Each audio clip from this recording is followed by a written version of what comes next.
Good day, everyone. May we all be blessed with health and prosperity. Welcome to our Knowledge Management System course.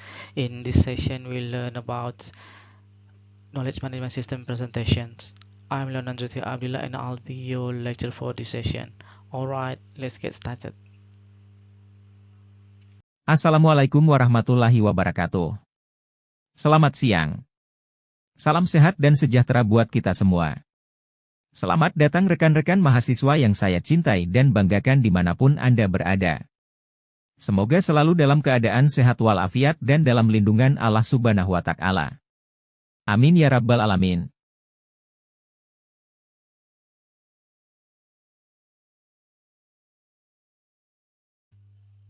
Lecture untuk mata kuliah ini adalah Leon Andretti Abdillah, saat ini sebagai Associate Professor Computer Science and Information System pada Fakulti Science and Technology.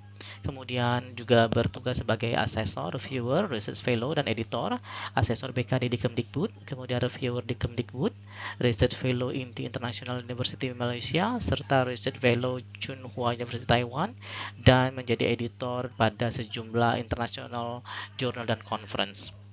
Mata kuliah yang diasuh antara lain adalah HCI, KMS, CRM, kemudian ada BPP, BPHEM, Databases, Data Structure, ERP, Information System, ITSM, Management Information System, Supply Chain Management, System Analysis and Design, Algorithm and Programming, dan lain-lain. Juga sebagai mentors, ini ada di Pablon New Zealand dan Unpad Indonesia. Kemudian ada sebagai consultant baik di bidang akademik, research, dan community, serta koordinator pada Research Center dan Enterprise System Research Group. Kita masuk ke course description ya. In the current era, good knowledge management has become a vital strategy advantage for firms in a variety of industry. Knowledge management system is a course that aims to give students a thorough understanding of the principles, techniques, and technologies involved in harnessing, organizing, sharing, and exploiting knowledge in an organizational environment. Students will investigate the diverse world of knowledge management in this course, learning how organizations may harness their own intellectual assets to improve decision-making, creativity, and competitiveness. Students will gain the information and skills needed to effectively design, deploy, and assess knowledge management system through a combination of theoretical principles and practical application. Selanjutnya baru masuk ke course objective ya. Students should be able to do the following by the end of the course. Jadi ada 7. Yang pertama adalah define and comprehend the significance of knowledge management in today's organization, explains the various knowledge management models and frameworks, analyze the knowledge production, acquisition, storage, retrieval, sharing, and transfer processes, recognize the technology and tools employed by knowledge management system, create techniques for establishing a culture of information sharing within an organization, assess the influence of knowledge management on organizational performance, dan last but not least adalah recognize ethical and security issues in knowledge management.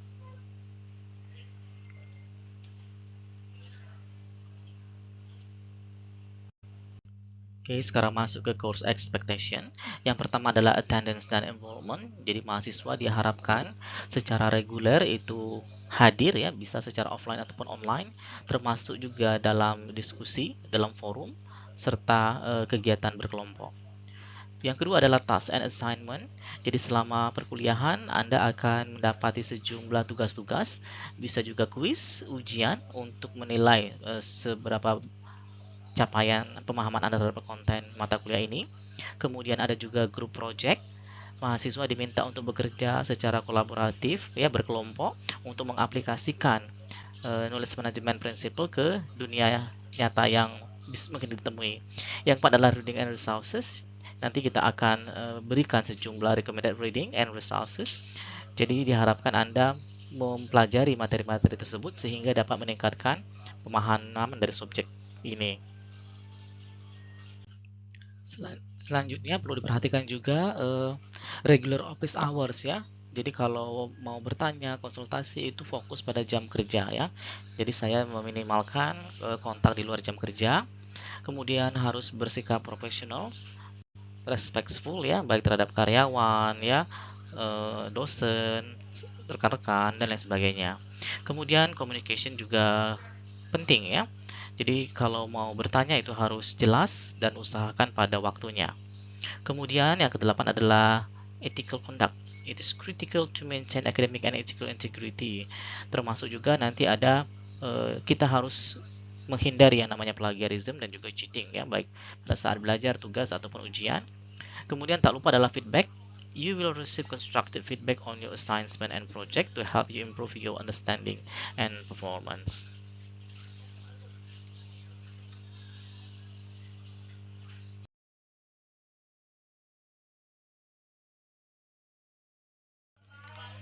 Adapun tujuan pada materi kali ini yaitu untuk mengetahui aspek-aspek dan macam-macam yang terkait dengan presentation, dilengkapi dengan sejumlah contoh dan tools yang bisa digunakan dalam membuat atau menyiapkan suatu presentation, dan lebih difokuskan lagi pada kebutuhan akademik.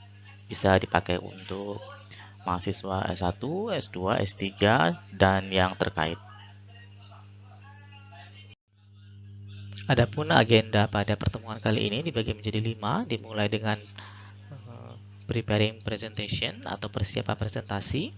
Setelah terproduce presentationnya, baru mulai kita lakukan opening presentation atau pembukaan presentation. Kemudian lanjut ke delivering presentation atau bagaimana menyampaikan presentasinya. Kalau sudah, baru ada closing presentation, bagaimana menutup suatu presentasi yang baik. Dan yang tidak kalah pentingnya, ada sejumlah presentation tool atau perangkat lunak yang sudah banyak itu dibuat untuk menunjang pembuatan atau menghasilkan suatu presentation.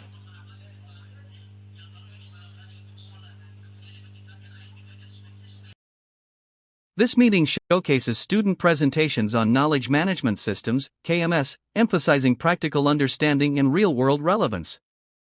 Participants will present analyses of KMS concepts, technologies, and applications across various industries. The session encourages critical thinking, collaborative learning, and the ability to communicate complex ideas clearly. Through peer feedback and guided discussion, students will refine their insights on how KMS support knowledge creation, sharing, and organizational performance. The meeting aims to strengthen both conceptual mastery and presentation skills.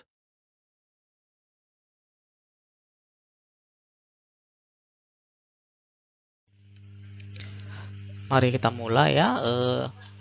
In presentation, menurut Weisman tahun 2022, every presenter's challenge is to move the audience from where they are at the start of the presentation, which is point A, to the presenter's objective or goal, which is point B. Nah, jadi katanya tantangan dari setiap presenter adalah untuk ya menggerakkan audiens dari mana mereka mulai presentasi yang dikenal dengan point A ke tujuan atau objektif dari sang presenter, yaitu point B. This dynamic shift is persuasion. Point B is your call to action. That's the point. Pergeseran secara dinamis itu dikenal dengan istilah persuasi, di mana point B itu disebut sebagai aksinya ya. Jadi itu poin dari presentation itu. Jadi kita akan mengajak audiens kita untuk melihat dari tujuan atau objektif kita.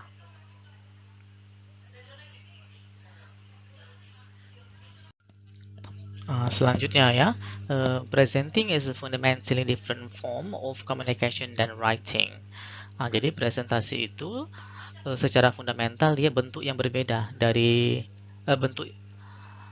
bentuk komunikasi yang berbeda daripada menulis ya. Jadi cenderung dia menggunakan bisa eyes, voice, and body language. Kalau writing cenderung menggunakan textual, written information ya. People may not remember reports or spreadsheet easily, but a presentation can make a powerful impression that lasts ya. Orang bisa saja tidak mudah untuk mengingat laporan-laporan lembar kerja dengan mudah ya, tetapi suatu presentasi itu bisa membuat kesan yang mendalam dan membekas, kira-kira seperti itu ya. Ini menurut Barker 2011. Kemudian, think a presentation as a formal conversation. Walaupun present itu ada yang disampaikan, tetapi tetap kita anggap sebagai sesuatu yang conversation yang bersifat formal. Nah, berantaranya adalah slide presentation ya, more up close and personal. Jadi slide presentation kita buat dekat dan personal dengan kita sebagai presenternya. Jadi tidak boleh pula terlalu kaku ya.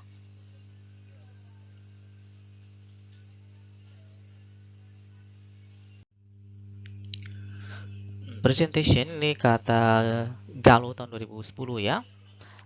Visually engaging presentation will inspire your audience. Jadi memang secara visual presentasi itu akan menarik inspirasi dari audiens Anda ya. Nah, tentu saja untuk menciptakan presentation yang menarik secara visual itu they require a bit of work ya. Jadi butuh sedikit kerja terutama pada bagian planning atau fase planning ya. A picture is the most powerful method for conveying an idea. Nah, jadi ide-ide yang akan kita sampaikan atau apa-apa yang akan kita sampaikan ke audiens itu bisa diwakilkan dengan suatu gambar.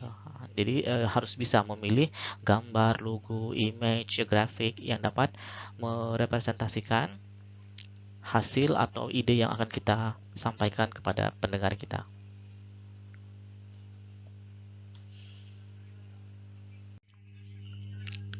Atkinson advocated three-step storyboard approach to creating presentation. Jadi Atkinson dia mengusulkan ya, mendorong untuk menggunakan suatu pendekatan storyboard approach yang terdiri atas 3 tahapan untuk menciptakan suatu presentation ya, dimulai dari writing, sketching, and producing. Ini akan kita lihat pada slide selanjutnya.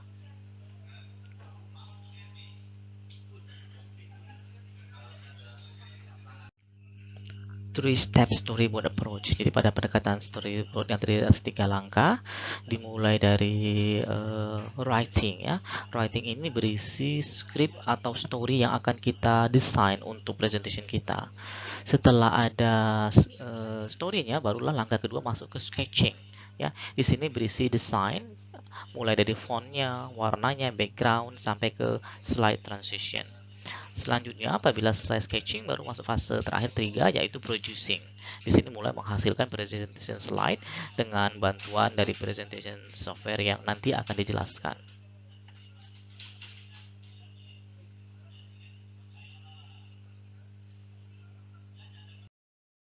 Effective preparation is the cornerstone of a successful presentation. It involves meticulous planning, audience analysis, and structuring your content in a clear, logical flow. Think of your presentation as a story with a beginning, middle, and end. Strategic preparation and logical structure. Audience-centric approach. Crafting a coherent narrative. Audience-centric approach. Tailor your content and language to your specific audience. Understand their existing knowledge, interests, and expectations to make your presentation relevant and engaging. Crafting a coherent narrative. Festivals and ceremonies act as living repositories, where knowledge of traditions, music, dance, and communal practices are actively performed and experienced, reinforcing collective memory and identity. Preparation atau persiapan presentasi ya. Dalam mempersiapkan suatu presentasi, ini Bloomsbury pada tahun 2022 memberikan sejumlah langkah-langkah ya. Yang pertama adalah work out your objective. Nah, jadi kita harus mengikat presentasi kita itu dengan tujuan dari presentasinya ya. Kemudian find out what you need to know about your audience. Nah, kita juga perlu mengetahui kira-kira audiens yang akan menjadi pendengar dari presentasi kita itu siapa saja. Kemudian make sure you've got your facts right. Nah, jadi kita langsung menyampaikan fakta-fakta yang kita dapat, yang kita baca, yang kita hasilkan langsung tanpa embel-embel ya. Begin writing your speech. Nah, sewaktu berbicara kita harus perhatikan ya subjek, predikat, objeknya. Jika perlu dilengkapi dengan visual aids and equipment. Nah, jadi boleh kita ada tambahan ya untuk visualisasinya ya. Gambar-gambar itu juga sangat bagus, table, grafik, dan lain sebagainya. Yang keenam adalah praktis, latihan ya. Jadi sebelum kita menyampaikan presentation kita lakukan praktis entah 1, 2, atau 3 kali. Bahkan jika perlu kita libatkan orang yang akan dummy pendengarnya ya. Kemudian yang tidak kalah penting adalah think about the venue ya. Nah, kita boleh juga melakukan survei kira-kira venue yang akan digunakan untuk menyampaikan presentasi itu di mana ya. Bisa saja presentasinya hanya di kelas, di aula atau bahkan mungkin di studio ya. Bahkan kalau sekarang kita juga bisa memikirkan venue-nya apa? Zoom Zoom room seperti itu ya.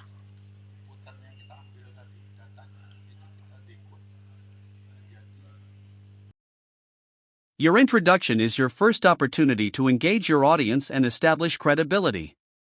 A strong opening grabs attention, sets expectations, and provides a clear roadmap for your presentation. The hook: begin with a compelling question, a surprising statistic, a vivid anecdote, or a bold statement to immediately draw your audience in. Clear objectives: clearly state the purpose of your presentation and what your audience will gain from it. This provides context and motivates them to listen. Agenda preview: briefly outline the main topics you will cover. This helps your audience follow along and mentally prepare for the information ahead.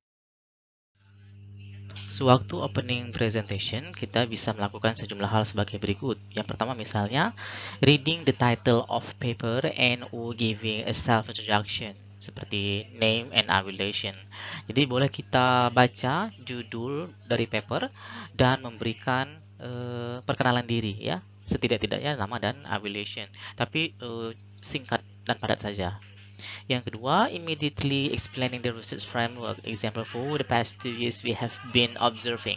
Nah, ini kalau pada presentasi yang ilmiah sekali ya, kita langsung jelaskan kerangka penelitiannya. Mungkin kalau untuk yang bisnis, pendekatan bisnisnya ya, silahkan. Yang ketiga, providing an outline of the presentation contents ya. Jadi di sini kita akan menyediakan seperti daftar isi atau outline dari konten presentasinya ya. Contohnya adalah today I'll be talking about, atau hari ini saya akan berbicara terkait bla bla bla bla bla bla. Yang keempat, making a like hot comment to the audience, often anecdotal and or commenting on the conference location of the speakers in general. Nah, jadi kita membuat yang kira-kira menarik komen atau menarik perhatian dari audiens ya.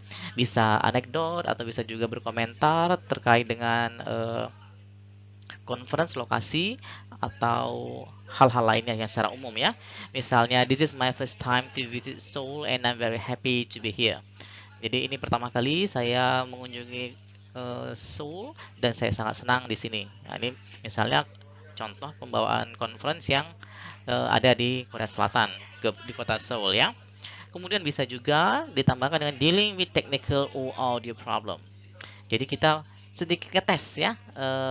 Siapa tahu ada problem terkait dengan technical atau audio.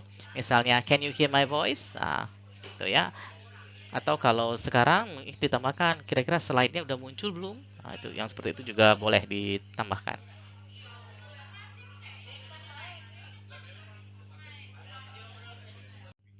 Delivering presentation. Delivery is broadly about 3 kind of activity, ya kata Barker ya. Jadi pengiriman itu secara luas terkait dengan 3 activity ya. Tentu di sini maksudnya adalah delivery terkait dengan presentation ya. Think about the way you use your eyes, voice, or body. Jadi ketika kita menyampaikan presentasi kita harus menggunakan cara yang kita gunakan ya. Apakah kita melibatkan mata, suara, atau body. Nah, jadi ketiga ini kita pakai secara berkolaborasi gitu ya. Jadi bisa saja kita, walaupun ada penekanan, kadang-kadangnya pada satu sesi kita lebih menekankan pada penggunaan mata, gerak mata ya, tatapan mata, penekanan suara, atau mungkin gesture dari body kita.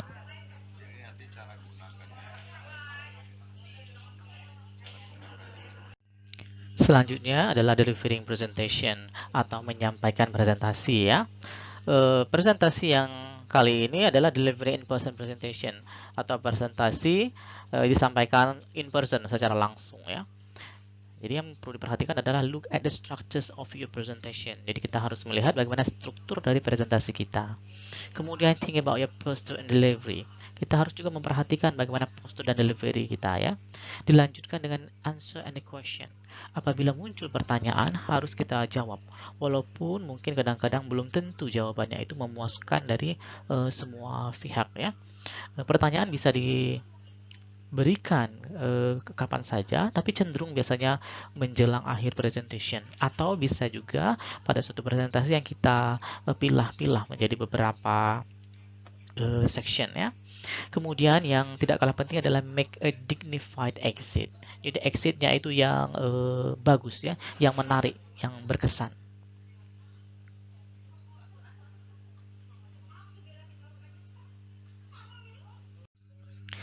Selain konvensional presentation, kita juga bisa melakukan delivering online presentation.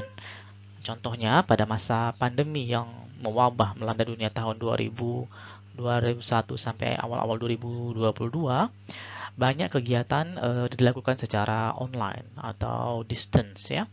Maka kita mulai menggunakan berbagai teknologi alternatif ya. Yang paling populer adalah misalnya cloud Zoom meeting ya. Jadi make sure the technology is working. Nah, jadi kita harus install yang update ya. Dilanjutkan dengan lighting and setup. Karena pada online meeting posisi kita dan audiens itu pada ruang yang berbeda, maka kita perlu perhatikan juga ya lighting dan setup environment sehingga tetap formal di mata audiens kita. Kemudian make the most of your camera. Jadi kita harus gunakan kamera yang beresolusi baik ya. Jika memungkinkan ada tambahan khusus kamera untuk meeting ya. Kemudian don't forget to set yourself up. Nah, kita juga harus walaupun jarak jauh tetap harus prepare sebagaimana kita prepare pada saat in-person presentation. Kemudian manage the formats ya. Seperti apa format yang akan kita set untuk penyajian presentasi tersebut. Serta apabila kemungkinan ada interruption, itu seperti apa pengelolaannya. Kalau dengan Zoom misalnya kita bisa off-kan terlebih dahulu atau mute ya audiensnya sampai selesai presentation atau sampai selesai section dari presentation itu.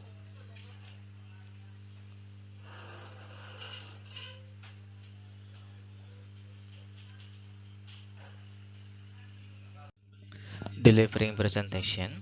When delivering a presentation, you provide two type of info. Ini dari Dion tahun 2021 ya. Jadi ketika kita menyampaikan suatu presentasi, kita menyediakan dua tipe informasi. Yang pertama yang nampak secara visual, yaitu adalah slide yang kita tampilkan. Yang kedua yang tidak nampak, tapi ada, yaitu secara verbal, yaitu apa? Your voice. Jadi suara kita itu sangat memperkaya bagaimana informasi yang ada pada slide disampaikan kepada audiens yang mendengarkannya. Dengan kombinasi antara visual dan verbal, slide dan voice, maka presentasi akan menjadi lebih optimal dan lebih baik.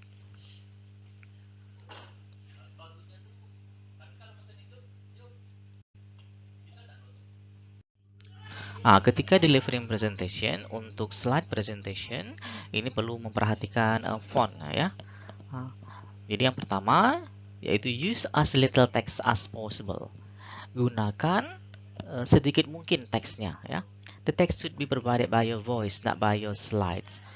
Yang ditekankan adalah poin yang akan kita sampaikan.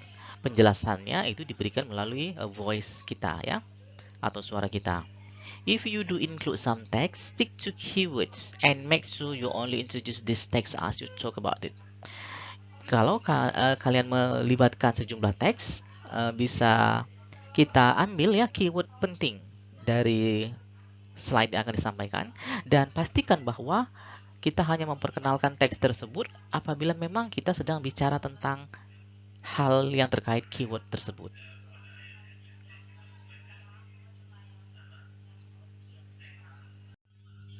Ketika menyampaikan suatu presentation itu ada 9 elemen ya dari presentasi yang sangat baik.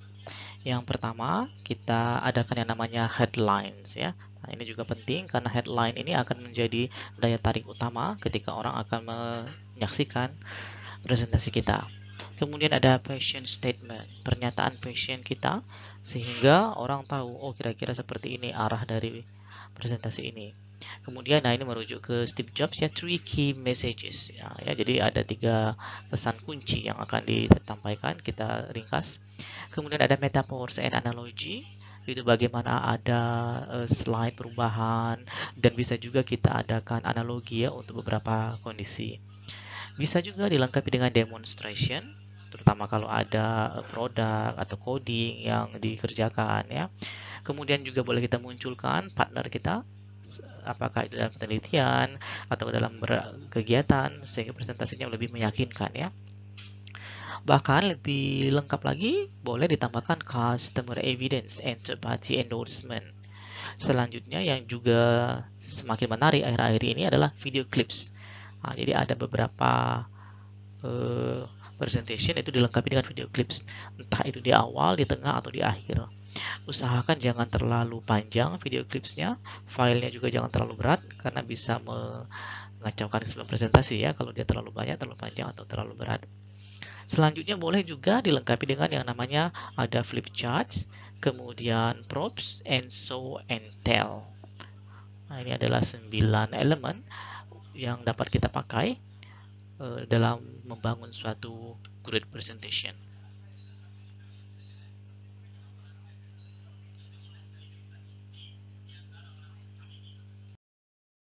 A powerful conclusion leaves a lasting impression, summarizing your key takeaways and providing a clear call to action.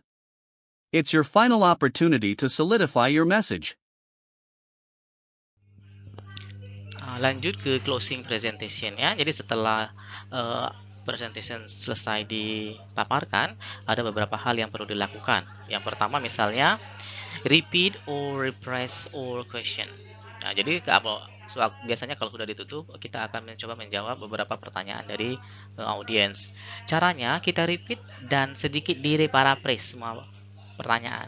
Ini tujuannya adalah untuk mengingatkan kembali baik kita sebagai pembicara maupun audiens yang memberikan pertanyaan. Dan ini juga memberikan respect bagi audiens bahwa pertanyaannya diperhatikan. Yang kedua, leaving your slide deck behind. Nah, terutama pada conventional presentation, slide yang kita paparkan itu ada versi cetaknya, dan itu kita minta panitia untuk mencetak sebagian dan diberikan. Tetapi kalau sekarang pada zaman full digital, bisa kita share aja PDF filenya ya. Kemudian perlu juga diperhatikan beberapa bagian dari presentation itu cocok untuk report dan mungkin tidak cocok untuk written papernya. Nah, ini misalnya untuk colorful bagian-bagian dari data yang mungkin perlu ditegaskan, itu juga perlu dijelaskan after presentation.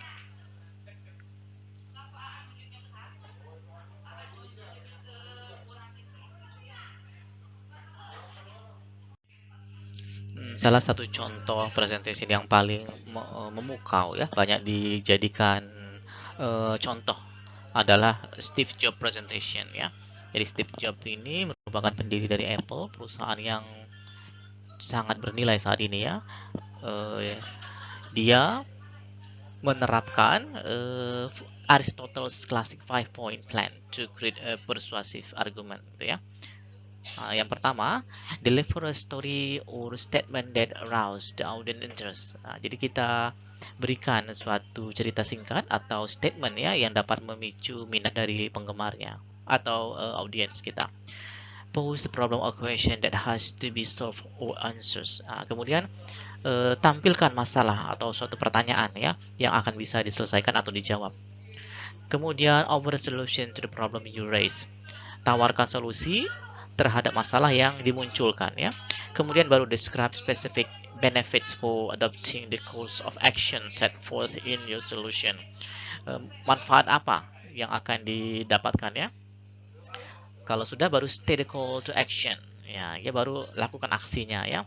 Untuk contoh misalnya dia mengatakan no go out and buy one. Ya, ketika dia mempromosikan produk yang ia tawarkan atau presentkan.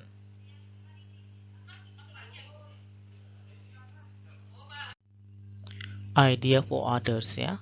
Make a presentation as good as possible because it could be an idea for conducting study for research for others.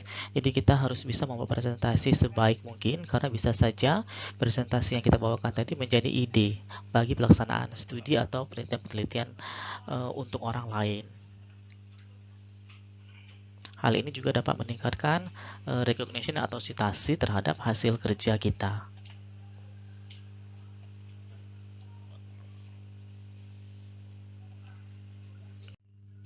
Selanjutnya adalah presentation tools ya. Ada sejumlah perangkat lunak atau software yang biasa digunakan untuk membuat suatu presentation. Misalnya yang paling populer adalah Microsoft PowerPoint, kemudian ada Canva, lanjut dengan Genially, kemudian ada Google Slides, selanjutnya adalah Ludus, kemudian ada Powtoon, kemudian ada Prezi, ada juga SlideCamp, Visme, serta Zoho. Masih banyak software-software yang lain. Nanti kalian kalau membuat presentation boleh menggunakan software yang di list ini atau software yang lain yang tidak termasuk. Silahkan saja.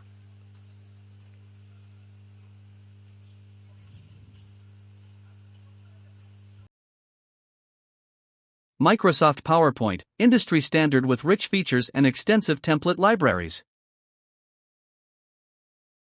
Google Slides, cloud-based for easy collaboration and accessibility, free to use. Canva, user-friendly design platform with creative templates and visual assets. Prezi, dynamic, non-linear presentations for unique storytelling and impact. AHA Slides and Mentimeter, interactive tools for live audience engagement, polls, and Q&A. Oke, sekarang kita baru masuk kesimpulan ya. Presentation is common way to deliver your ideas or results to the audience. Jadi presentasi merupakan salah satu cara yang umum untuk menyampaikan ide atau hasil kegiatan Anda kepada para pendengarnya ya. A good presentation needs several steps ya. Jadi suatu presentasi yang baik itu membutuhkan sejumlah langkah-langkah tertentu ya. Jadi tidak bisa langsung sekaligus jadi. One of the most popular presentation style is Steve Jobs presentation. Salah satu style presentasi yang paling populer dan banyak menjadi acuan itu adalah presentasi ala Steve Jobs ya, pendiri dari grup Apple. Kemudian saat ini juga sudah tersedia beberapa presentation tools yang sudah kita jelaskan sebelumnya. Untuk assignment, based on your team project atau berdasarkan dengan tema kelompok Anda, silahkan dibuat suatu presentation at minimum 12 slide, minimal 12 slides. Lamanya adalah 3-5 menit dan ukuran filenya adalah 100 MB ya. Dibuat presentasi menggunakan PowerPoint. Kalau sudah jadi PowerPoint-nya baru convert it into video-based presentation. Kamu konversi menjadi presentasi berbasis video. Jangan lupa juga ditambahkan audio and animation.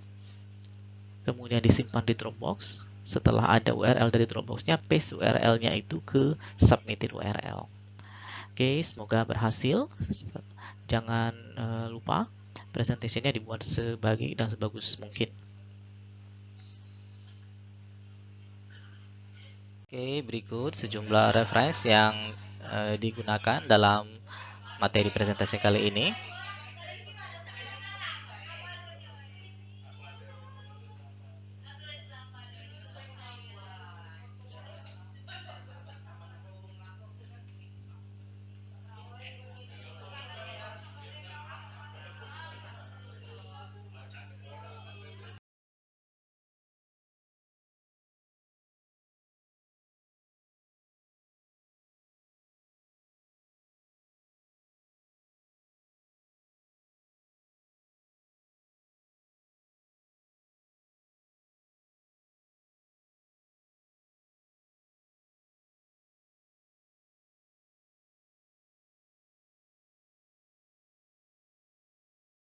Thank you.